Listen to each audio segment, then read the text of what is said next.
السلام علیکم، آن نیوز کے ساتھ میں ہوں فیصل۔ خبر شامل کرتے ہیں۔ ہب لسبیلا سے ہمارا نمائندہ علی حسن عثمان کی اس رپورٹ میں لسبیلا وزیر اعلیٰ بلوچستان جام کمال خان کے صاحبزادے نوابزادہ میر زرین مگسی کے قافلے میں شامل نوابزادہ زرین مگسی کے ذاتی محافظوں کی گاڑی کو دریزی سے کراچی آتے ہوئے ہندان کارا ہوٹل کے قریب حادثہ پیش آیا، جس کے نتیجے میں 9 محافظ زخمی ہو گئے۔ قافلے میں شامل دیگر گاڑیوں کے ذریعے زخمیوں کو جام غلام قادر ہسپتال لایا گیا، جہاں ڈاکٹروں نے 2 شدید زخمی کے ہلاک ہونے کی تصدیق کر دی۔ کیسے پیش آیا اور کیا ہوا؟ یہ نوابزادہ زرین مگسی صاحب دریجی گئے تھے جمیل باریچہ صاحب کے چاچا کی تعزیت کر کے وہاں سے آ رہے تھے تو نورانی کراس سے پیچھے 7 کلومیٹر کارا ہوٹل کے پاس اوورٹیک کرتے ہوئے اس گاڑی کا جو نوابزادہ صاحب کے گن مین تھے،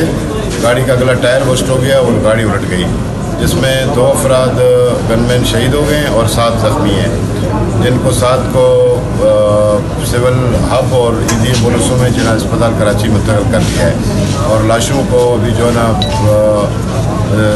پولیس کارروائی کے بعد جو ہے نا ان کو بھی جلد مگسی روانہ کر دیں گے، جن کی شناخت نثار اور طالب حسین سکنہ زال مگسی سے ہوئی، جبکہ 7 زخمیوں میں میر حسن بہرام، محمد عمر، بشیر احمد ظفر، غلام مصطفیٰ، نوریز خان شامل ہیں۔ شدید زخمیوں کو فرسٹ ایڈ دینے کے بعد کراچی ریفر کر دیا۔ ادھر حادثے کی اطلاع ملتے ہی سول اسپتال ہب میں ایمرجنسی نافذ کر دی گئی۔ ڈی ایچ او اے سی ہب، ڈی ایچ پی سمیت ایس ایچ او ہسپتال پہنچ گئے، جبکہ بی اے پی کے رہنماؤں کی بڑی تعداد میں ہسپتال آئی۔ رپورٹ کرتے ہیں رپورٹر علی حسن عثمان، آن نیوز ہب لسبیلا۔ لائک کریں، کمنٹ کریں، شیئر کریں اور بیل آئیکن کو پریس کرنا مت بھولیں۔ دیکھتے رہیے آن نیوز۔